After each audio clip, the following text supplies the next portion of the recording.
Cancer, welcome to your 5-card movie star spread. As per usual, you can click right on that description box below, and it will talk about the significance of the spread as well as the placement of each individual card. Okay. And that Ace of Wands just wanted to come out for you. So, really quickly, let's talk about aces. And I always say this on my channel. When you get an ace, it's high potential for that particular energy, but it's low resolution, meaning that you have to take some sort of action to process that potential energy through a framework in order to make it tangible. So what we have here is the Ace of Wands. This is about passion. This is about new growth. This is something that you're driven to do, okay? So you have the potential to start something new, a new idea, a new passion, a new hobby, grow your finances, whatever that is, whatever that thing that you're just drawn to do, you have all the potential to do it, but you have to take action and process it through a framework. And here's the Page of Cups. This is a very light-hearted, almost flirtatious energy, and it often comes with a surprise. So it feels very much to me like this new drive, this new energy for you to do something really took you by surprise. You weren't expecting this. It just came out of the blue. It was like, poof, I don't know. I want to go fly a kite. I don't know why that came out. But just this thing that you normally wouldn't do, this thing that you normally wouldn't, it's not part of your day-to-day routine. All of a sudden you just wanted a change. Now, you do not want this opportunity to pass you by because you get ideas like this. You get ideas like this all the time, and sometimes you act on them and sometimes you don't. In this particular time, this particular project, you do not want it to pass you by. But you're having trouble figuring out all the steps you need to get there, okay?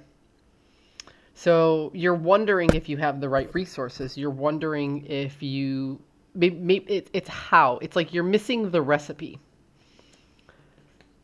But you're willing to put in all the hard work, okay? So basically what you have to do here is you have to go to the drawing board and get a plan together. Because right from the beginning, I said, you have to process it through something. You have to put it through a framework in order to bring it into fruition.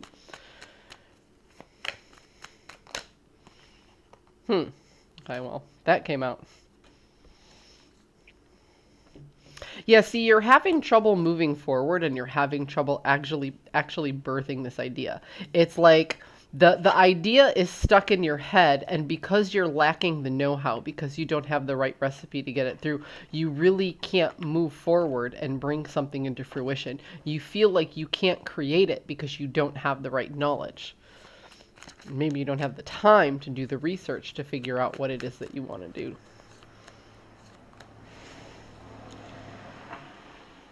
And here you go. You're really, really drawn to it, and you really don't want anybody else to stand in your way in the process. But again, you feel like you don't have the resources to make it happen. So this is my advice to you, Cancer. This is going to be a very short read, but it's to the point. It's not about the resources. Maybe you have a finite set of money and this requires X amount of money to get done. Or maybe you have a finite amount of time and this requires X amount of time to get done. Obviously, there's going to be research time that has to happen because you still have to figure some things out. But I always find in my own personal life that I can always find a little extra time. And I can always find a little extra money by shifting my priorities. Meaning, what am I prioritizing on my time, and what kind of things can I cut out on my schedule that don't hold a high priority to make room for this? Okay? What am I spending my money on that I can just not spend? So it's not about how much is coming in, it's about how much is going out. What am I spending can I cut to get the money that I need for this? And I think that's where you stand here with not having the recipe, so to speak. You feel like you don't have the time or money for this amazing project and you don't want it to pass you by. But if you shift your priorities, you can find a little bit of extra time and a little bit of extra money, maybe just to at least get the research started. So when you do have more time and you do have more money, you can get this thing done. Okay? So now is the time to look at your your priorities and restructure where your time is going, where your money is going, and see where you can cut back on those things to create this space for this new priority that you have. It's not about time and money. It's about priorities. I hope you found a message that serves your highest good. I'll see you next time.